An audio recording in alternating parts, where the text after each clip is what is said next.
ദൈവം വാഗ്ദാനം ചെയ്ത എല്ലാ അനുഗ്രഹങ്ങളും അനുഭവിക്കുവാനുള്ള ഇടമായിരിക്കണം നമ്മുടെ വീട്. ദൈവം അങ്ങനെയാണ് ആഗ്രഹിക്കുന്നത്.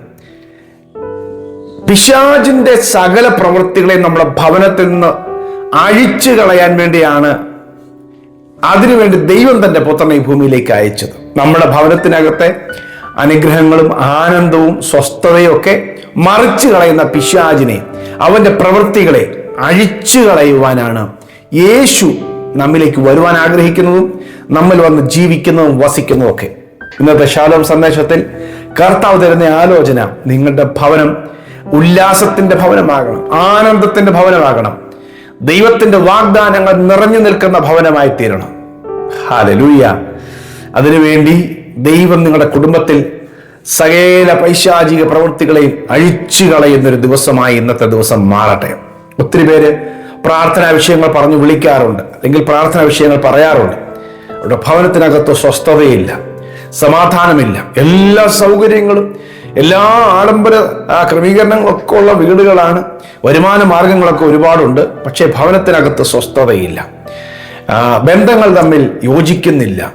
ലോഡ്ജിനകത്ത് താമസിക്കുന്ന പോലെ ഓരോ മുറികളിൽ ഓരോരുത്തരുടെ വീട്ടിലുള്ളവരെല്ലാം അംഗങ്ങളാണെങ്കിലും വ്യത്യസ്ത മുറികളിൽ ലോഡ്ജിൽ താമസിക്കുന്നവർ താമസിക്കുക എന്ന് പറഞ്ഞാൽ അടുത്ത റൂമിൽ താമസിക്കുന്നവർ ആരാണെന്ന് അറിയുന്നില്ല, വരുന്നു പോകുന്നു. ഇപ്പോഴത്തെ രീതി അനുസരിച്ച് ആളുകൾ വെളിയിൽ നിന്നുള്ള ഫുഡ് കൂടെ കഴിക്കുന്നതുകൊണ്ട് ആരും തമ്മിൽ അറിയുന്നില്ല. വന്നോ പോയോ, നിന്നോ, ഉണ്ടോ ഇല്ലയോ, രോഗിയാണോ, ഇതൊന്നും കാണാൻ പറ്റാത്ത, ഇതൊന്നും അനുഭവിക്കാൻ പറ്റാത്ത ഒത്തിരി കുടുംബങ്ങളുണ്ട്. വാസ്തവത്തിൽ ഈ ഭിന്നതകൾ ഉണ്ടാക്കിയതും അകൽച്ചകൾ ഉണ്ടാക്കിയതും കലഹങ്ങൾ ഉണ്ടാക്കിയതൊക്കെ പിശാചിന്റെ പരിപാടികളാണ്. ദൈവം ആഗ്രഹിച്ചത് എന്താ? യഹോവയെ ഭയപ്പെട്ട് യഹോവയുടെ കൽപ്പനകളിൽ നടക്കുന്ന മനുഷ്യന്റെ വീട് അനുഗ്രഹിക്കപ്പെടണം. അവന്റെ ഭാര്യ, അവന്റെ മക്കൾ ചുറ്റും ഒലിവുതൈകൾ പോലെ ഒന്നിച്ച് സന്തോഷിച്ച്, ഒന്നിച്ച് ആനന്ദിച്ച്, ഒന്നിച്ച് സുഖവും ദുഃഖവും പങ്കുവെച്ച് സ്വർഗീയമായ എല്ലാ അനുഗ്രഹങ്ങളും അനുഭവിക്കുന്ന വീടായിട്ട് നിങ്ങളുടെ വീട് മാറണം. ഇതാ ദൈവം ആഗ്രഹിക്കുന്നത്. പിശാച് വന്ന് തെറ്റിദ്ധാരണ ഉണ്ടാക്കാനും കലഹം ഉണ്ടാക്കാനും ജഡത്തിന്റെ പ്രവൃത്തി ഉണ്ടാക്കാനും സകല അധർമ്മങ്ങളും മ്ലേച്ഛതകളും പ്രവർത്തിക്കുവാനും ഒക്കെ നമ്മുടെ കൂടാരത്തെ അവൻ ഉപയോഗിക്കുവാൻ തുടങ്ങുന്നു. ഹല്ലേലൂയ. എങ്ങനെയാണ് അവിടുന്ന് നമുക്ക് റിലീസ് ഉണ്ടാകുന്നത്? എങ്ങനെയാണ് നമ്മൾ അവിടുന്ന് രക്ഷപ്പെടുന്നത്? വേറൊന്നും വഴിയില്ല, യേശുവിനെ കൊണ്ടുവരിക എന്നുള്ളതാണ്. ദൈവ സാന്നിധ്യം ഭവനത്തിൽ എത്തുക എന്നുള്ളതാണ്. യേശുവിനെ കൊണ്ടുവരിക എന്ന് പറഞ്ഞു കഴിഞ്ഞാൽ ഹൃദയം തുറന്ന് കർത്താവിനെ ജീവിതത്തിലേക്ക് സ്വീകരിക്കുമ്പോൾ കർത്താവ് നമ്മിലേക്ക് വരികയാണ്. നമ്മുടെ ഭവനത്തിൽ കർത്താവ് വാഴുവാനായി നമ്മൾ അവസരം ഉണ്ടാക്കുകയാണ്. ഹല്ലേലൂയ. അങ്ങനെ കർത്താവിന്റെ സാന്നിധ്യം നമ്മുടെ ഭവനത്തിലേക്ക് വരും. ദൈവ സാന്നിധ്യം നമ്മുടെ ഭവനത്തിലേക്ക് വരുമ്പോൾ തന്നെ ദൈവത്തിന്റെ അടുക്കൽ വന്ന് പ്രാർത്ഥിക്കുകയും ദൈവശബ്ദം, ദൈവത്തിന്റെ ആലോചന നമ്മുടെ വീട്ടിലേക്ക് കൊണ്ടുവരികയും ചെയ്യുക. ചില വീടുകളിൽ ദൈവവചനം പറയുന്ന ഇഷ്ടമല്ല, പ്രസംഗം കേൾക്കുന്ന ഇഷ്ടമല്ല, വേറെ എന്തെങ്കിലുമൊക്കെ കാര്യങ്ങൾ, ഒത്തിരി എന്റർടൈൻമെന്റ് ഒക്കെ ഇഷ്ടമാണ്. കുറെ പേരെ പരിഹസിക്കുന്നതും കുറ്റം പറയുന്നതും വാർത്തകൾ കേൾക്കുന്നതും ആക്രോശം നടത്തുന്നതും ഇങ്ങനെയൊക്കെയുള്ള കാര്യങ്ങളാണ് കൂടുതൽ ഭവനങ്ങളിൽ നടക്കുക. പക്ഷേ ഉല്ലാസത്തിന്റെയും ജയത്തിന്റെയും ഘോഷം നീതിമാന്മാരുടെ കൂടാരങ്ങളിലുണ്ടെന്ന് എഴുതിയിരിക്കുന്നത് പോലെ ദൈവത്തിന്റെ മക്കളുടെ ഭവനങ്ങളിൽ പാട്ടും ആരാധനയും ദൈവസാന്നിധ്യവും ദൈവഭയവും ദൈവകൃപയൊക്കെ ഉണ്ടാകുമ്പോൾ ഭവനങ്ങളിൽ ഉണ്ടാകാവുന്ന അനർത്ഥങ്ങൾ മാറിപ്പോകും. അപകടങ്ങളെ ദൈവം എടുത്തു കളയും, രോഗശക്തികളെ എടുത്തു കളയും, കുടുംബ തകർച്ചകളെ ദൈവം എടുത്തു കളയും, തലമുറകൾക്കൂടി ദൈവം വഴികളെ തുറക്കും, ദൈവികമായ നന്മകൾ ഒന്നിച്ച് അനുഭവിക്കും. ഹല്ലേലൂയ. പ്രശ്നങ്ങളോ കഷ്ടതകളോ രോഗങ്ങളോ ഒന്നും ഇല്ലെന്നതിന് അർത്ഥമില്ലെങ്കിലും എല്ലാത്തിനെയും ഒരുമിച്ച് നേരിടാനും ഒരുമിച്ച് സന്തോഷം അനുഭവിക്കുവാനും ദൈവം സഹായിക്കും. ഹല്ലേലൂയ. 5-ാമത്തെ സങ്കീർത്തനം ഒരു അനുഗ്രഹ സങ്കീർത്തനമാണ്. ഞെരുക്കത്തിലിരുന്നപ്പോൾ ഞാൻ വിളിച്ചപേക്ഷിച്ചു, ദൈവം കേട്ടു, വിശാല സ്ഥലത്താക്കി.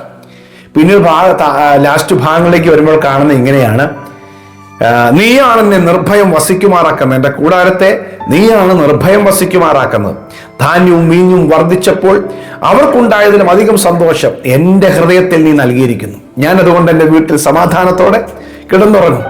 അപ്പോൾ സാമ്പത്തിക വർധനവോ ഫിനാൻഷ്യലായിട്ടുള്ള അഭിവൃദ്ധി ഒന്നും അല്ല എൻ്റെ സന്തോഷത്തിന്റെ കാരണം. നീ എന്നോട് കൂടെ ഉള്ളത് കൊണ്ടാണ്. ദൈവ സാന്നിധ്യം എന്നോട് കൂടെ ഉണ്ട്. പ്രിയമുള്ളവരെ, നമ്മുടെ ഭവനം ദൈവ സാന്നിധ്യം കൊണ്ട് നിറയട്ടെ. ഹല്ലേലൂയ. അവിടെ കഷ്ടതയുടെ കയ്പ് നീരൊക്കെ നമ്മൾ കുടിക്കുകയാണെങ്കിലും കർത്താവിനോട് കൂടെ ആയിരിക്കുമ്പോൾ അതൊക്കെ ഒരു ആനന്ദമാക്കി ദൈവം തീർക്കും. ഹല്ലേലൂയ. പൗലോസ് പറയുന്നത്, ഞങ്ങളെ എല്ലായിടത്തും ക്രിസ്തു യേശുവിൽ ജയോത്സവമായി നടത്തുന്ന ഒരു ദൈവമുണ്ട്. എന്നാൽ എല്ലായിടത്തും ഉത്സവ പ്രതീതിയിലുള്ള ലൈഫല്ല. അവർ കടന്നു പോകുന്നതെല്ലാം കഷ്ടതയുടെ പാതയിലൂടെയാണ്. ഉപദ്രവങ്ങൾ ഏറ്റുവാങ്ങുന്നുണ്ട്. പക്ഷെ ക്രിസ്തുവിൽ അതെല്ലാം ജയത്തിന്റെ ജീവിതമായിട്ടാണ് അവർ കാണുന്നത്. ജയജീവിതം. ഹല്ലേലൂയ. അത് ദൈവമക്കളെ, പ്രിയമുള്ളവരെ, സഹോദരങ്ങളെ, നമ്മുടെ ജീവിതത്തിൽ കടന്നു വരുന്ന കഷ്ടതകൾ എത്ര വലുതാണെങ്കിലും എത്ര ബുദ്ധിമുട്ടുണ്ടെങ്കിലും പൗലോസ് 2 കൊരിന്ത്യർ ലേഖനം 4-ാം അധ്യായം 8-ാമത്തെ വാക്യത്തിൽ പറയുന്നുണ്ട്, ഞങ്ങൾ സകല വിധത്തിലും കഷ്ടം സഹിക്കുന്നവരെങ്കിലും ഞങ്ങൾ ഇടുങ്ങിയിരിക്കുന്നില്ല. നോക്കിയേ, സകല വിധത്തിലും കഷ്ടം സഹിക്കുക. ഞങ്ങൾ ഉപദ്രവം അനുഭവിക്കുന്നവരാണ്, ഉപേക്ഷിക്കപ്പെടുന്നില്ല. വീണ് കിടക്കുന്നവരെങ്കിലും ഞങ്ങൾ നശിച്ചു പോകുന്നില്ല. അപ്പൊ ഇങ്ങനെയാണ് ദൈവികമായ ക്രിസ്തീയമായ ജീവിതം എന്ന് പറയുന്നത്. എല്ലാ കഷ്ടതകളുടെ നടുവിലും ക്രിസ്തുവിൽ സന്തോഷിച്ചൊരു ജീവിതം. നിങ്ങളുടെ കുടുംബത്തിൽ ദൈവിക സന്തോഷവും ആനന്ദവും നിറയട്ടെ. പുതിയ നിയമസഭയിലേക്ക് ആദ്യമായിട്ട് വന്ന വിശ്വാസികളെ കുറിച്ച് അപ്പോസ്തലന്മാരുടെ പ്രവൃത്തി 2-ാം അധ്യായം 46-ാം വാക്യത്തിൽ എഴുതിയിരിക്കുന്നത്, അവരൊക്കെ ഒരുമനപ്പെട്ട് ദിനംപ്രതി ദേവാലയത്തിൽ കൂടി വരികയും വീട്ടിൽ അപ്പം നുറുക്കിക്കൊണ്ട് ഉല്ലാസവും ഹൃദയപരമാർത്ഥതയും കൊണ്ട് ഭക്ഷണം കഴിക്കുകയും ചെയ്തു. ഹല്ലേലൂയ. പരമാർത്ഥതയോടുകൂടി ഉല്ലാസത്തോടുകൂടി ഒരുമിച്ച് ഭക്ഷണം കഴിക്കുന്ന, അപ്പൊ അങ്ങനത്തെ ഒരു മനസ്സ് പങ്കുവയ്ക്കുന്ന, സന്തോഷം പങ്കുവയ്ക്കുന്ന, ആനന്ദം പങ്കുവയ്ക്കുന്ന, അതിന് കഷ്ടതയുണ്ടെങ്കിൽ അതും ഷെയർ ചെയ്യുന്ന ഒരു അനുഗ്രഹം. ഹല്ലേലൂയ. ദൈവം നിങ്ങളുടെ കുടുംബത്തിൽ ആ ഒരു ദൈവികമായ അനുഗ്രഹം നൽകി തരുവാനായിട്ട് ആഗ്രഹിക്കുകയാണ്. ദൈവത്തിന്റെ മക്കളുടെ ഭവനം ദൈവത്തിന്റെ സാന്നിധ്യം ഇറങ്ങി വരുന്ന കൂടാരങ്ങളാണ്. ഹല്ലേലൂയ. ഒരു ചെറിയ സ്വർഗത്തിന്റെ സ്വർഗമാണ് നമ്മുടെ ഭവനം. അങ്ങനെ ആകാൻ ദൈവം ആഗ്രഹിക്കുന്നു. പിശാച് എന്ത് വിതയ്ക്കുന്നറിയാമോ? തെറ്റിദ്ധാരണകൾ വിതയ്ക്കുന്നു, സംശയങ്ങൾ വിതയ്ക്കുന്നു, കോപവും ക്രോധവും പകയും പിണക്കവും ജാരശങ്കയും സകല അധർമ്മങ്ങളും മ്ലേച്ഛതകളൊക്കെ പിശാച് ഓരോ മൂലയ്ക്ക് വിതയ്ക്കും. അത് ഭയങ്കരമായിട്ട് കിളിർത്തു വളരും. പക്ഷെ അതിന് അവസരം കൊടുക്കാതെ ഈ ദൈവവചനം കേൾക്കുക, കർത്താവിനുള്ള ആരാധന ഉണ്ടാക്കിയെടുക്കുക, ആത്മാവിൽ ആരാധിക്കുക, പ്രാർത്ഥിക്കുക, ഭവനത്തെ കർത്താവിനായി സമർപ്പിക്കുക, അതിനു മുമ്പ് നമ്മെ തന്നെ സമർപ്പിക്കുക. ആമേൻ. നമ്മുടെ ഭവനത്തിൽ ഉല്ലാസവും സന്തോഷവും ആനന്ദവും നിറയും. അതെ, പിശാചിന്റെ കുടിയിരിപ്പ് കേന്ദ്രങ്ങളായിട്ടല്ല നമ്മുടെ വീട്. ഇന്ന് ചില വീടുകളൊക്കെ കുടിയിരിപ്പ് കേന്ദ്രങ്ങളാണ്. എല്ലാത്തരം അശുദ്ധാത്മാക്കളും വീടിനകത്ത് കുടിയിരിക്കുകയാണ്. എന്നാൽ ദൈവത്തിന്റെ മക്കളുടെ ഭവനമോ കുടിയിരിപ്പ് കേന്ദ്രങ്ങളല്ല. ഒരു ദൈവം വസിക്കുന്ന ടാബർനാക്കിളാണ്, കൂടാരങ്ങളാണ്. ദൈവം വസിക്കുന്ന കൂടാരങ്ങളായി നമ്മുടെ ഭവനങ്ങൾ മാറട്ടെ. ഞാൻ നിങ്ങൾക്കൂടി ഇപ്പോൾ പ്രാർത്ഥിക്കാം. നിങ്ങളുടെ ഭവനത്തിന്റെ ഇന്നത്തെ സ്ഥിതികളിൽ ദൈവം വലിയ മാറ്റം തരട്ടെ.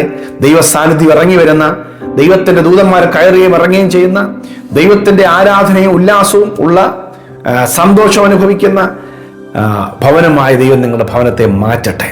ഹല്ലേലൂയ. ഞാൻ നിങ്ങൾക്കൂടെ പ്രാർത്ഥിക്കാം. പ്രിയ കർത്താവേ, ഇന്ന് ഈ വചന സന്ദേശം കേട്ടുകൊണ്ടിരിക്കുന്ന എൻ്റെ പ്രിയപ്പെട്ട കുടുംബങ്ങളിൽ അങ്ങയുടെ സാന്നിധ്യം ഒന്ന് നിറഞ്ഞിറങ്ങി വന്നിട്ട് കർത്താവെ ഉല്ലാസവും ആനന്ദവും ഇവിടെ മേൽ പകരേണ്ടതിനായി പ്രാർത്ഥിക്കുന്നു. സകല കലഹങ്ങളും ഭിന്നതകളും അസൂയയും സകല അശുദ്ധിയും കർത്താവ് കുടുംബത്തെ വിട്ട് മാറിപ്പോകട്ടെ.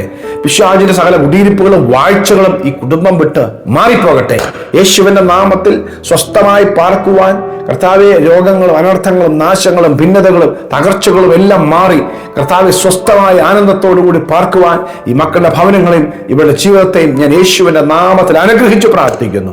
ഇന്ന് ദൈവത്തിന്റെ സാന്നിധ്യം അവിടെ മേൽ ഇറങ്ങട്ടെ. ആ കുടുംബത്തിന് മേൽ ദൈവപ്രവൃത്തി വെളിപ്പെടട്ടെ.